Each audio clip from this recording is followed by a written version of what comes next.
जय हिंद दोस्तों, स्वागत है आपका हमारे YouTube channel LN geography UGC NET में। हम लोग पढ़ रहे हैं ओशनोग्राफी और आज हम लोग ओशनोग्राफी का एक बहुत ही बेहद महत्वपूर्ण और बहुत ही इंटरेस्टिंग टॉपिक्स ठीक है डिस्कस करने वाले हैं। या न केवल हमारे एग्जाम पॉइंट ऑफ व्यू से बहुत ही महत्वपूर्ण है, बल्कि ये टॉपिक को हमें जो है ऐसे ही क्या करना चाहिए, जानना जरूरी है। आज का जो टॉपिक है वो हम पढ़ने वाले हैं कोरल्स, यानी कोरल्स क्या होते हैं, कोरल्स रीफ्स क्या होती हैं, इनका सामाजिक, आर्थिक और राजनीतिक महत्व क्या है, उस कोरल्स की जो उत्पत्ति है उसकी उत्पत्ति कैसे हुई है, इसकी उत्पत्ति को लेकर जो भी थियरी दी गई है विद्वानों के द्वारा, वो थियरी हम लोग क्या करने वाले हैं, डिस्कस करने वाले हैं। इस टॉपिक से अमूमन हर साल एक क्वेश्चन आना लगभग क्या है, तय है। इसलिए topic exam point of view से और भी क्या हो जाता है, महत्वपूर्ण हो जाता है। तो इस टॉपिक को विद कंसेप्ट के साथ आप लोग को समझना है। बहुत ही इंपॉर्टेंट टॉपिक है, बहुत ही इंटरेस्टिंग है, ठीक है। पढ़ने और पढ़ाने दोनों में इसमें काफी क्या आता है, बहुत ही इंटरेस्ट है में और बहुत ही आप लोगों को मजा आने वाला है, ठीक है। तो चलिए स्टार्ट करते हैं आज का टॉपिक्स और पढ़ते हैं, देखते हैं।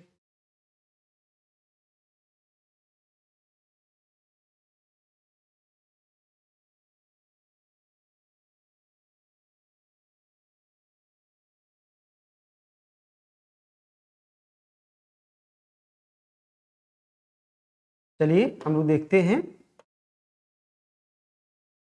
कोरल एंड कोरल रीफ्स के बारे में कि कोरल को हिंदी बोलते हैं परवाल और कोरल रीफ्स का मतलब होता है परवाल भित्ति, यानी परवाल क्या होते हैं और परवाल भित्ति क्या होती है। तो चलिए देखते हैं कोरल क्या होते हैं। कोरल ट्रॉपिकल ओशन में पाए जाने वाले एक क्या है, जू प्लैंकटन है। यानी जो कोरल्स हैं यानी परवाल हैं वो क्या हैं, वो उष्णकटिबंधीय महासागरों में यानी ट्रॉपिकल ओशन में यानी उष्णकटिबंधीय महासागरों में पाए जाने वाला एक प्रकार का क्या है, जू प्लैंकटन है, ठीक है। जू प्लैंकटन का मतलब होता है जंतु प्लैंकटन, यानी एक प्रकार का सागरीय क्या है, जीव है। इसे सामान्य भाषा में हम लोग मूंगा भी कहते हैं।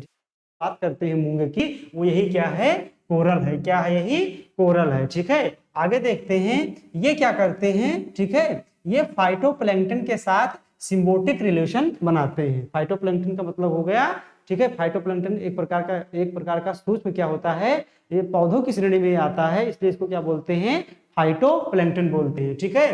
तो ये एक प्रकार का सूक्ष्म क्या होता है, शैवाल होता है फाइटोप्लैंक्टन जिसे हम कहते हैं। उसके साथ कैसा रिलेशन बनाता है, सिम्बायोटिक रिलेशन बनाता है, यानी सहजीवी संबंध बनाता है। इसका मतलब ये हुआ कि जो कोरल होता है, ठीक है, कोरल क्या है, कोरल एक प्रकार का सागरीय जीव है जो क्या करता है, जो एक सागरीय दूसरा जीव है, ठीक है। सागरीय एक इसको पौधे की श्रेणी के अंतर्गत रखा जाएगा जो क्या है, फाइटोप्लैंक्टन है। उसी के साथ ये कैसा रिलेशन बनाता है, सिम्बायोटिक रिलेशन बनाता है, यानी सहजीवी क्या बनाता है, संबंध बनाता है, ठीक है। सहजीवी संबंध का मतलब ये हुआ कि जो ये कोरल होता है ये क्या करता है, इस फाइटोप्लैंक्टन को बेस प्रोवाइड करता है। क्या प्रोवाइड करता है, बेस प्रोवाइड करता है। और ये जो फाइटोप्लैंक्टन है एक प्रकार का जो आपका शैवाल है, ये क्या करता है, ये करता है फोटोसिंथेसिस, ठीक है। ये क्या करता है, क्योंकि ये पौधों के अंतर्गत आता है। पौधे क्या करते हैं, हरे पौधे जो होते हैं वो फोटोसिंथेसिस के माध्यम से भोजन बनाते हैं।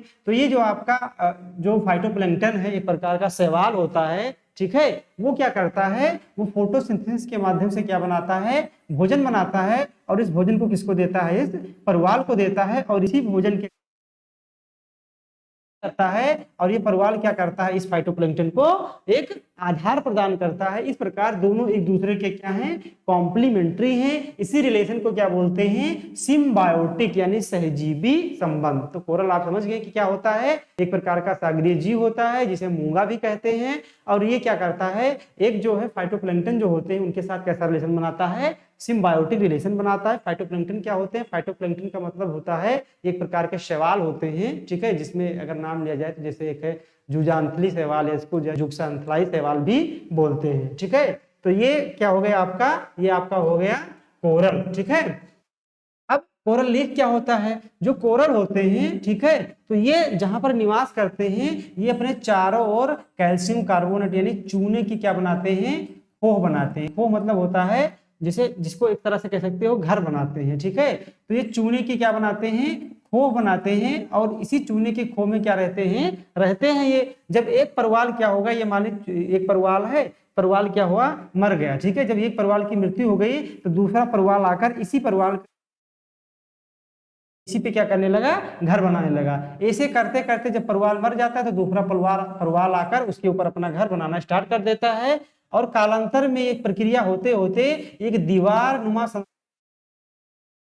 बोलते हैं कोरल भित्ति। क्या बोलते हैं, कोरल भित्ति, या इसी को इंग्लिश में क्या कहते हैं, कोरल रीफ कहते हैं, ठीक है। क्या कहते हैं, कोरल रीफ, ठीक है। ये बहुत ही क्या होती है, मजबूत दीवार होती है, आप जान सकते हैं, क्योंकि इसका ये किससे बना हुआ होता है, ये बना होता है कैल्शियम कार्बोनेट से। क्योंकि जो आपके जो ये होते हैं, जो आपके ये कोरल होते हैं, ठीक है, इनके अस्थिपंजर भी किससे निर्मित होते हैं, इसके अस्थिपंजर भी कैल्शियम कार्बोनेट से क्या होते हैं, निर्मित होते हैं, ठीक है।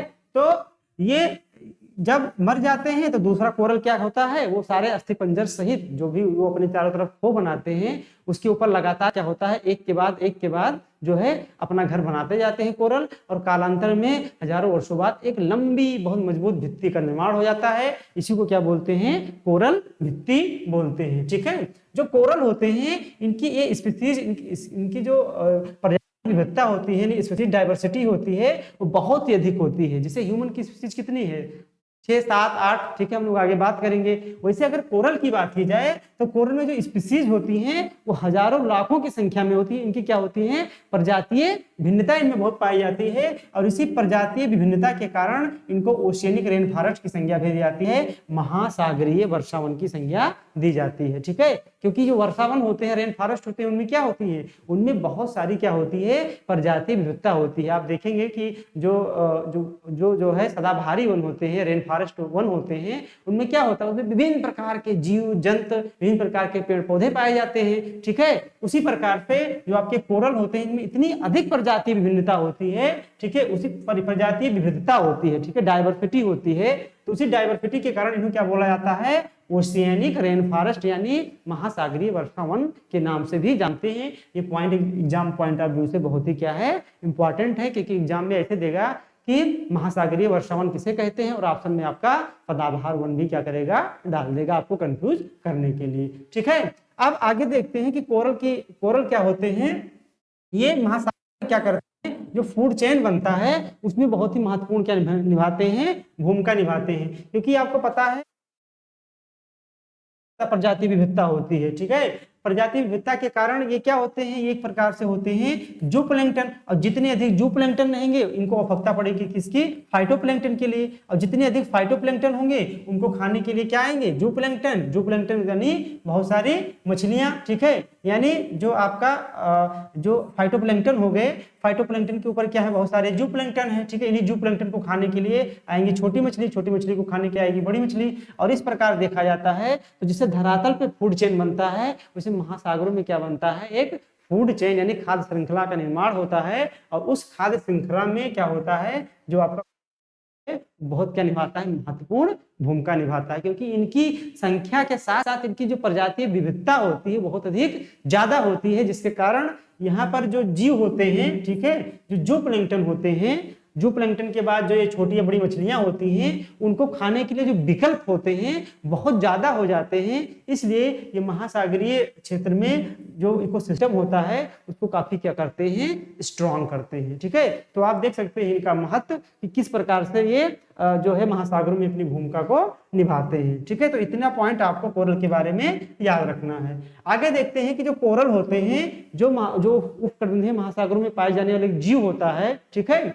उनके जो निर्माण होता है उनका, वो बनते कैसे हैं, वो कहाँ पर जो है उनका फॉर्मेशन होगा, ठीक है, कहाँ पर उनका निर्माण ज्यादा होगा। तो उसके लिए कुछ फेवरेबल कंडीशन होती है। ऐसा नहीं है कि जो बहुत ठंडा पानी है या बहुत गर्म जल है, ठीक है, या बहुत अवसाद युक्त जल है, तो वहां पर क्या हो जाएंगे, कोरल का फॉर्मेशन हो जाएगा, यानी कोरल का निर्माण हो जाएगा। कोरल हर जगह क्या होते हैं, नहीं पनपते हैं, लेकिन बल्कि उनके लिए क्या होनी चाहिए, कुछ आवश्यक या फेवरेबल कंडीशन होने चाहिए, ठीक है। तो ये कंडीशन आपको याद रखना है, क्योंकि एग्जाम में आपको एक कंडीशन दिया जाएगा और पूछा जाएगा कि कौन से जो है कोरल के जो है उपयुक्त निर्माण के लिए उपयुक्त दशाएं हैं, ठीक है। आपको ऑप्शन में चूज करना होगा, या आपको 1 2 3 करके पूछा जा सकता है। तो कोरल के लिए जो टेम्परेचर की आवश्यकता होती है वो मात्र 20 से 21 डिग्री सेंटीग्रेड के बीच में होती है। इससे अगर अधिक हो गया तब भी कोरल नहीं बनेंगे और कम हो गया तब भी कोरल का फॉर्मेशन या निर्माण नहीं होगा। दूसरा है जो सैलिनिटी होनी चाहिए वो 27 से 30 पीपीटी यानी पार्ट्स पर थाउजेंड, यानी 1000 ग्राम अगर सागरीय जल ले लिया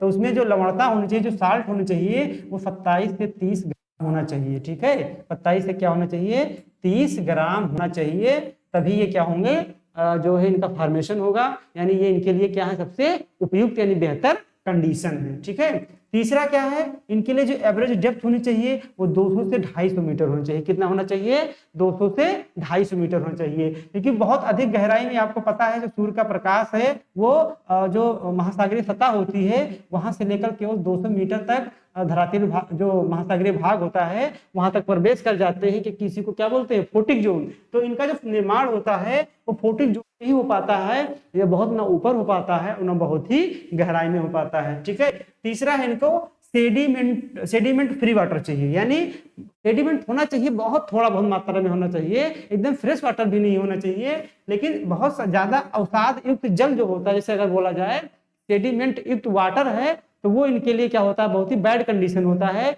इसलिए जहां पर नदियां गिरती के मुहाने पर परवाल नहीं पाए जाते हैं, लेकिन नदियां अपने साथ क्या लाती हैं, बहुत सारा सेडिमेंट लाती हैं, और जो परवाल होते हैं परवालों के मुख में जाकर ये अवसाद जमा हो जाते हैं और वो सांस नहीं ले पाते, उनकी क्या हो जाती है, मृत्यु हो जाती है। ठीक है, तो ये अवसाद जो रहित जल है वो भी कोरल के डेवलपमेंट यानी फॉर्मेशन में क्या करते हैं, भूमिका निभाते हैं। एक होना चाहिए सबमरीन प्लेटफॉर्म, यानी जहां पर उनकी उत्पत्ति हो वहां पर उनको क्या होना चाहिए, प्लेटफॉर्म भी मिलना चाहिए। और जो ये प्लेटफॉर्म देखा गया अधिकतर वो देखा गया है जो आपका कॉन्टिनेंटल शेल्फ होता है वो इनके लिए सबसे उपयुक्त प्लेटफॉर्म प्रोवाइड कराता है, क्योंकि उसकी गहराई भी लगभग 200 मीटर तक होती है। ठीक है, तो इतनी पॉइंट्स आपको क्या करने हैं, याद रखने हैं, किसके निर्माण के लिए, आपके कोरल के फॉर्मेशन के लिए। ठीक है, और आइए आगे देखते हैं कुछ कोरल के बारे में प्रमुख बात।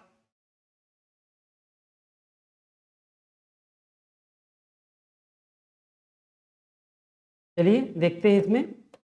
अब देखते हैं टाइप्स ऑफ कोरल रीफ, यानी जो भी हमने परवाल भित्ति की बात की थी वो भित्तियां कई प्रकार की होती हैं। ठीक है, उसी की हम बात करने वाले हैं। पहला जो आपका है वो है फ्रिंजिंग रीफ, यानी तटीय परवाल भित्ति। क्या होता है, तटीय परवाल भित्ति। मान लीजिए ये क्या है, प्लेटफॉर्म इनको मिला हुआ है। ठीक है, तो कुछ परवाल भित्तियां क्या होती हैं, एकदम तट के सहारे इनका निर्माण होगा, एक परवाल मरा दूसरा आया, दूसरा तीसरा चौथा पांचवा छठवां, ऐसे करते करते ये आपका महासागरीय जल है, इसके ऊपर ही जाएगा, क्योंकि इसके ऊपर जाने पर क्या हो जाएगा, इसकी मृत्यु हो जाएगी, क्योंकि वहां पर जो कंडीशन अभी बताई गई है वो कंडीशन अवेलेबल नहीं है। ठीक है, तो ये क्या होंगे, तट के सहारे ऐसे ऐसे बनते जाएंगे और ये देख लीजिए एक दीवार नुमा रचना का निर्माण हो जाता है। ठीक है, इसी को क्या बोलते हैं, इसी को बोलते हैं आपका फ्रिंजिंग रीफ, यानी तटीय परवाल भित्ति। ठीक है, जब इनका फॉर्मेशन होता है तो जो ये तट होता है, ठीक है, ये महाद्वीपीय तट होते हैं। ठीक है, ये महासागर हो गया, आपकी पूरा का पूरा महासागर में ही तो ये बनेंगे, तो ये महासागर हो गया, ये आपका हो गया आपका कॉन्टिनेंट हो गया। ठीक है, क्या हो गया,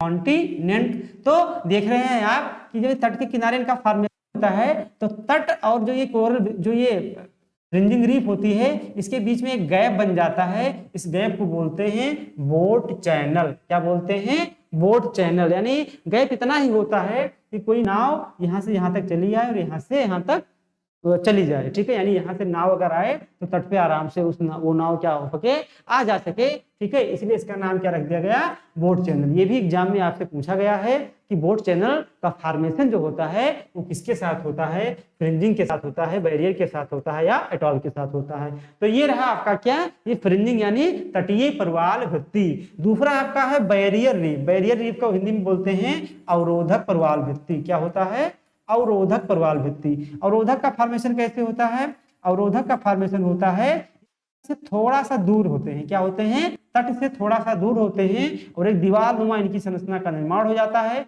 जिसको बोलते हैं अवरोधक परवाल भित्ति। ठीक है, जो ये तट होता है, तट और इसके बीच में एक छोटी सी लेगून झील बन जाती है जिसमें जल भर जाता है, इसको बोलते हैं लेगून। क्या बोलते हैं, लेगून। ये भी आपको क्या करना है, याद रखना है। तटीय परवाल भित्ति का सबसे जो अच्छा एग्जाम्पल है पूरे विश्व में वो है आपका ग्रेट बैरियर रीफ, जो कि कहां पर है, ऑस्ट्रेलिया में है। क्या है आपका, ग्रेट बैरियर रीफ, ठीक है, ग्रेट बैरियर रीफ। ये जो है ये लगभग 1900 किलोमीटर लंबा। आप सोच सकते हैं कि कितनी लंबी प्रवाल है, जो कि विश्व की सबसे बड़ी प्रवाल भित्ति है, ठीक है। उसमें हम आगे देखेंगे, आगे बात करेंगे कि यहाँ पर क्या प्रॉब्लम उत्पन्न हो रहा है। तो जो तटीय प्रवाल भित्ति है उसका सबसे अच्छा एग्जाम्पल क्या है, ग्रेट बैरियर रीफ, जो कि कहाँ है, ऑस्ट्रेलिया के पूर्वी क्षेत्र में क्वींसलैंड प्रांत के पास, ठीक है। तो ये कितना लंबा है, लगभग 120 किलोमीटर, लगभग ये कितना है, लंबा है। तो इसके एग्जाम्पल भी आप याद रखिएगा, बैरियर रीफ के, ठीक है। अब एक तीसरी प्रकार की प्रवाल भित्ति है, वो है आपका एटॉल, ठीक है। एटॉल क्या होता है, एटॉल घोड़े के नाल के जैसा होता है, जैसे घोड़े की नाल जो आपकी होती है कुछ इस तरीके का होती है, या इसको कहते हैं जो हम लोग रिंग्स पहनते हैं उंगलियों में, तो उस रिंग के समान होता है, इसलिए इसका नाम रखा गया एटॉल, ठीक है। ये क्या होते हैं, मान लीजिए ये सागर में कोई क्या है, द्वीप है, क्या है, द्वीप है। तो ये क्या होते हैं, इसी द्वीप के चारों ओर ऐसे ऐसे करके इनका फॉर्मेशन होने लगता है। तो जो इस प्रकार के जो प्रवाल पाए जाते हैं उसको क्या बोलते हैं, उसको बोलते हैं एटॉल। क्या बोलते हैं, एटॉल। इसको हिंदी में ही बोलते हैं और इंग्लिश में भी ये कहीं इसी नाम से जानते हैं। एटॉल जो प्रवाल होता है, एटॉल प्रकार होती है, उसका जो सबसे बेस्ट एग्जाम्पल दिया जाता है, प्रशांत महासागर में एक आइलैंड है, एलिस आइलैंड। क्या है, एलिस आइलैंड है प्रशांत महासागर में, ठीक है। तो इसी आइलैंड, ये जो है इसी एलिस आइलैंड के चारों ओर कुछ क्या पाए जाते हैं, आपकी प्रवाल पाए जाते हैं, एटॉल पाए जाते हैं। उनका नाम भी है, उनका नाम है फुनाफिटी, ठीक है। यानी जो एलिस द्वीप है, एलिस द्वीप के चारों ओर जो प्रवाल पाए जाते हैं वो किसके उदाहरण हैं, वो आपके हैं एटॉल के। किसके उदाहरण हैं, एटॉल के। और उस प्रवाल का नाम रखा गया है फुनाफिटी प्रवाल। क्या रखा गया है, फुनाफिटी प्रवाल। तो ये पॉइंट, तीनों की विशेषता याद रखनी है। ये भी एग्जाम में आपसे पूछा जा सकता है कि लेगून का फॉर्मेशन अवरोधक में होगा कि एटॉल में होगा कि किस में होगा, ठीक है। घोड़े के नाल के आकार का या उंगली के आकार का जो रिंग्स होते हैं उसके आकार का कौन सा प्रवाल भित्ति होता है, और तट के समानांतर होता है उसको क्या बोलते हैं, जो तट से दूर होता है उसको क्या बोलते हैं। इसी डायमेंशन से अभी तक यूजीसी ने क्वेश्चन पूछा है, इसलिए ये point exam point of view से बहुत ही क्या हो जाते हैं, महत्वपूर्ण हो जाते हैं। अब आइए हम लोग देख लेते हैं कुछ क्या है जो कोरल्स है उसका हमारे लिए कैसा महत्व है, ठीक है। इसका हमारे लिए क्या है, कैसा महत्व है। तो महत्व देखते हैं पहले, ये क्या होते हैं, जो मरीन इकोसिस्टम होता है हमारा, ठीक है। तो मरीन इकोसिस्टम को संचालित करने में क्या करते हैं, बहुत ही महत्वपूर्ण भूमिका निभाते हैं। आप देखिए, आपने जो लास्ट पीपीटी में देखा था कि ये किस प्रकार से जो फूड चेन बनता है उसमें क्या बना, उसको क्या करते हैं, उसकी स्टार्टिंग करते हैं। क्योंकि जो कोरल्स होते हैं एक प्रकार के क्या हैं, जूप्लैंक्टन है। जूप्लैंक्टन होगा वहां पर तो फाइटोप्लैंक्टन जरूर होगा। तो यहाँ पर बहुत सारे फाइटोप्लैंक्टन होंगे, फाइटोप्लैंक्टन के लिए जूप्लैंक्टन होंगे, यानी जूप्लैंक्टन खाने के लिए छोटी मछलियां आएंगी, छोटी मछलियों को खाने के लिए बड़ी मछलियां आएंगी। यानी जो इस प्रकार से फूड चेन बनता है उसकी शुरुआत कौन करता है, उसकी शुरुआत यही आपके कोरल करते हैं। इसलिए मरीन इकोसिस्टम में इनकी क्या होती है, बहुत ही महत्वपूर्ण भूमिका होती है। ये पॉइंट आपको क्या करना है, याद रखना है। दूसरा क्या है, डाइवर्सिटी। डाइवर्सिटी यानी इनमें प्रजाति विविधता बहुत ज्यादा होती है, ठीक है। और प्रजाति विविधता इतनी ज्यादा होती है, ठीक है, कि इनको क्या कहा जाता है, इनको rain forest, oceanic rain forest की संज्ञा दी जाती है, ठीक है। प्रजाति विविधता अधिक होने के कारण क्या होता है, जब प्रजाति विविधता अधिक होती है तो एक तो संख्या भी इनकी ज्यादा होती है और प्रजाति विविधता भी बहुत ज्यादा होती है। प्रजाति विविधता के कारण जो जीव जंतु होते हैं जिनको खाते हैं उनके लिए विकल्प बहुत सारे हो जाते हैं, ज्यादा हो जाते हैं, ठीक है। क्या हो जाते हैं, बहुत ही ज्यादा हो जाते हैं। क्योंकि आप देखते हैं, जैसे मान लीजिए कि ये पृथ्वी है, ठीक है। पृथ्वी पर क्या है कि 4 प्रकार के प्रजाति ह्यूमन पाए जाते हैं, ठीक है। 4 प्रकार के प्रजाति, 3 प्रकार के प्रजाति के ह्यूमन पाए जाते हैं। अब मान लीजिए कोई डिजीज हुआ, ठीक है, कोई डिजीज हुआ, तो अब जो इस प्रकार की प्रजाति में एक डिजीज हो गया और पूरी की पूरी क्या हो गई, प्रजाति समाप्त हो गई, तो बचे कितना, 2 बचे, 2 ही तो। लेकिन अगर ये लगभग 10, 20, 40, 50 प्रकार की जो प्रजाति विविधता वाले अगर मनुष्य रहे, तो अगर डिजीज हुआ तो एक को हुआ, एक प्रकार की प्रजाति विविधता, पूरी की पूरी वो प्रजाति नष्ट हो गई, तब भी आपके पास बहुत सारे क्या बचे, ऑप्शन हैं, ठीक। यही जो है, जो फायदा होता है वो मरीन इकोसिस्टम में होता है कि इनकी प्रजाति विविधता इतनी अधिक होती है कि ये खतरा नहीं रहता है, ठीक है। क्या खतरा नहीं रहता है कि ये क्या हो जाएंगे, विलुप्त हो जाएंगे, ठीक है। लेकिन जब बहुत अधिक मात्रा में इनका एक्सेसिव दोहन कर लिया जाएगा तो ये क्या हो जाएंगे, भविष्य में विलुप्त बिल्कुल हो जाएंगे। आज हम लोग बात करते हैं चीते को बचाने की, ठीक है। टाइगर्स में बहुत सारी ऐसी प्रजातियां हैं जो क्या हो चुकी हैं, विलुप्त हो चुकी हैं, जिनकी अब संख्या ना के बराबर है। तो हम उनको बचाने की क्यों, जाति विविधता उनमें बहुत ज्यादा नहीं बची है, एक ही दो प्रजाति के वो बचे हैं, इसलिए हम क्या हैं, परेशान हैं, ठीक है। इसीलिए क्या है, हम लोग ज्यादा से ज्यादा परेशान हो जाते हैं, ठीक है। तो बस यही आपको समझना है कि प्रजाति विविधता कैसे क्या करते हैं, इंपॉर्टेंस निभाते हैं। चौथा, तीसरा है आपका एक इकोनॉमिक महत्वपूर्ण, इकोनॉमिक इनका इंपॉर्टेंस।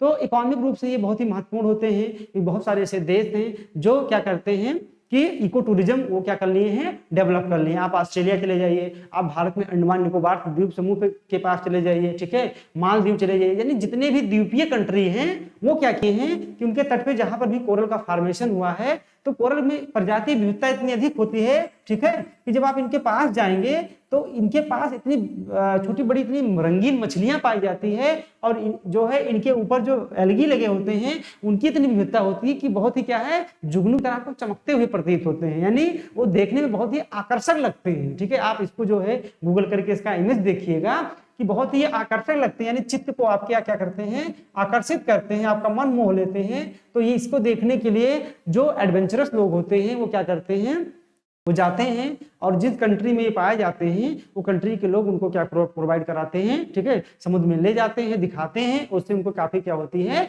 अर्निंग होती है। अगर आप लोग भी देखना चाहते हैं तो ज्यादा नहीं, आप चले जाइए कहाँ पे, आप चले जाइए भारत में अंडमान निकोबार, और वहां पर आप एडवेंचरस चीजें वो देखने को आराम से मिल जाएंगी। तो ये कहीं ना कहीं आर्थिक रूप से क्या है, काफी महत्वपूर्ण है, क्योंकि ये इनसे क्या होती है, काफी अर्निंग हो रही है, ठीक है।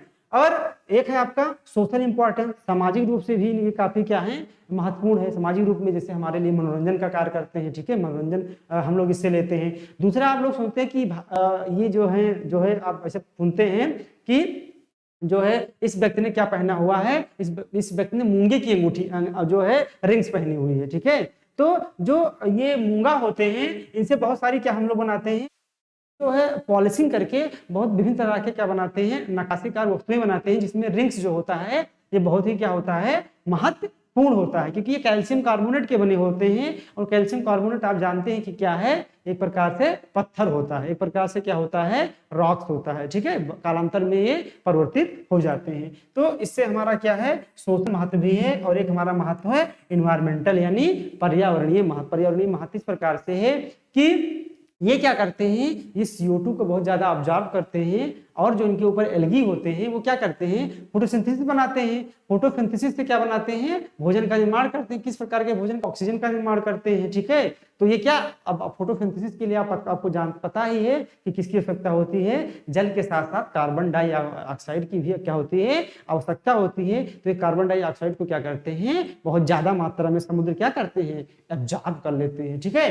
तो इस प्रकार से क्या है, पर्यावरण के दृष्टिकोण से भी काफी महत्वपूर्ण है। अब आइए हम आगे देखते हैं, ये रही इनकी इंपॉर्टेंस भी आपको क्या होनी चाहिए, याद होनी चाहिए। अब आगे हम आइए देखते हैं कि कोरल का जो फॉर्मेशन होता है, ठीक है, उसको लेकर बहुत सारे विद्वानों ने क्या दिया है, भिन्न भिन्न विद्वानों ने अपनी कुछ हाइपोथेसिस दी है, कुछ थियरी दी है, संकल्पनाएं दी हैं, और अलग अलग विद्वानों का अलग अलग मत है, ठीक है। इसको डिटेल में पढ़ेंगे हम लोग जो है इस एग्जाम के बाद, जब ये एग्जाम हो जाएगा आपका फरवरी में, उसके बाद हम इसको डिटेल में पढ़ेंगे, क्योंकि ये डिटेल में कभी एग्जाम में नहीं पूछा गया, बस इसके रिलेटेड थियरी पूछी गई, लेकिन जानना हमें बहुत जरूरी है, ठीक है, आगे फर्दर एग्जाम के लिए। तो अभी टाइम कम होने के कारण केवल हम आपको यहाँ इसकी थियरी बता दे रहे हैं, क्योंकि एग्जाम में अभी तक केवल इससे क्या पूछा गया है, थियरी का नाम ही पूछा गया है कि किसने दिया है, ठीक है। तो आइए देखते हैं।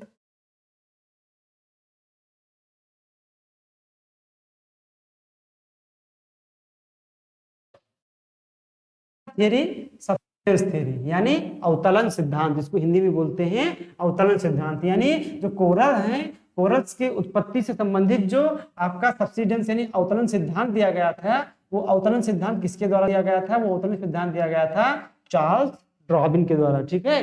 तो चार्ल्स डार्विन को आपको याद रखना है। दूसरा आपका क्या है, स्टैंड स्टिल थियरी, ठीक है, यानी स्थल स्थिर सिद्धांत, इसको बोलते हैं हिंदी में स्थिर सिद्धांत। तो स्थल स्थिर सिद्धांत किसका है? एक विद्वान थे मर्रे महोदय का ये सिद्धांत है, इसको आपको याद रखना है। एक है आपका ग्लेशियल कंट्रोल थ्योरी यानी हिमानी नियंत्रण सिद्धांत, ठीक है, क्या है? हिमानी नियंत्रण सिद्धांत, ठीक है, ये भी आपको क्या करना है? याद रखना है। हिमानी नियंत्रण सिद्धांत किसने दिया था? ये डेली, एक विद्वान थे, बहुत बड़े विद्वान थे, डेली महोदय, इन्होंने इस सिद्धांत को दिया था, ठीक है। एक है आपका मॉडिफाइड सब्सिडेंस थ्योरी यानी जो अवतरण सिद्धांत था, तो इसको बोलते हैं हिंदी में संशोधित अवतरण सिद्धांत, ठीक है। ये थोड़ा ट्विस्ट है यहाँ पर, इसलिए आप याद रखिएगा, संशोधित अवतरण सिद्धांत, ठीक है। सिद्धांत दिया गया था वो किसके द्वारा दिया गया था? डार्विन के द्वारा दिया गया था। लेकिन जो संशोधित अवतरण सिद्धांत था यानी मॉडिफाइड सब्सिडेंस थ्योरी था, वो WM डेविस के द्वारा दिया गया था। किसके द्वारा दिया गया था? डेविस महोदय के द्वारा दिया गया था। तो ये आप जो है ये वाला थोड़ा सा ट्विस्टिंग पॉइंट है, तो यहाँ से एग्जामिनर आपसे वन लाइनर भी क्वेश्चन पूछ सकता है कि संशोधित अवतरण सिद्धांत किसने दिया। अब आप लोग ध्यान नहीं दिए, आप मार दिए कि अवतरण सिद्धांत, तो उसमें ऑप्शन ये भी रहेंगे भाई साहब, डार्विन महोदय भी रहेंगे, आप ध्यान नहीं दिए, डार्विन को मार दिए, तो यहीं पर आपका क्या हो जाएगा? काम गड़बड़ हो जाएगा। इसलिए आपको याद रखना है कि संशोधित किसने दिया था? वो डेविस महोदय ने दिया था, ठीक है। तो ये पूरा रहा आपका सिनारियो ओरल का, ओरल क्या होता है, ठीक है, और उसकी इंपॉर्टेंस ही क्या है, वो कैसे उनका फॉर्मेशन होता है, उसके साथ सिम्बायोटिक रिलेशन कौन बनाता है, ठीक है, उनके टाइप्स क्या होते हैं, ये सारे के सारे बातें आपको अच्छे से याद होनी चाहिए, क्योंकि यहाँ से क्वेश्चन जो आएगा वो आपका मैच द फॉलोइंग या स्टेटमेंट फॉर्म में ही आएगा कि जो है कोरल के विकास की दशाएं क्या हैं, 4 ऑप्शन दे दिया जाएगा और आपसे पूछा जाएगा 1 सही है, 1 2 3 सही है, 2 3 1 सही है, ऐसे करके आपसे पूछा जाएगा। तब पूछ लिया जाएगा कि इनके जो है निर्माण के लिए बहुत ठंडे जल की आवश्यकता होती है, अवसाद युक्त जल की आवश्यकता होती है, अवसाद रहित जल की आवश्यकता होती है। इसलिए ये सारी चीजें आपको क्या होनी चाहिए? याद होनी चाहिए, ठीक है। तो आज के लिए इतना ही, मिलते हैं नेक्स्ट टॉपिक के साथ। आप लोग ऐसे ही हमारे साथ कदम से कदम मिला के लिए आपको सफलता जरूर मिलेगी। Thank you.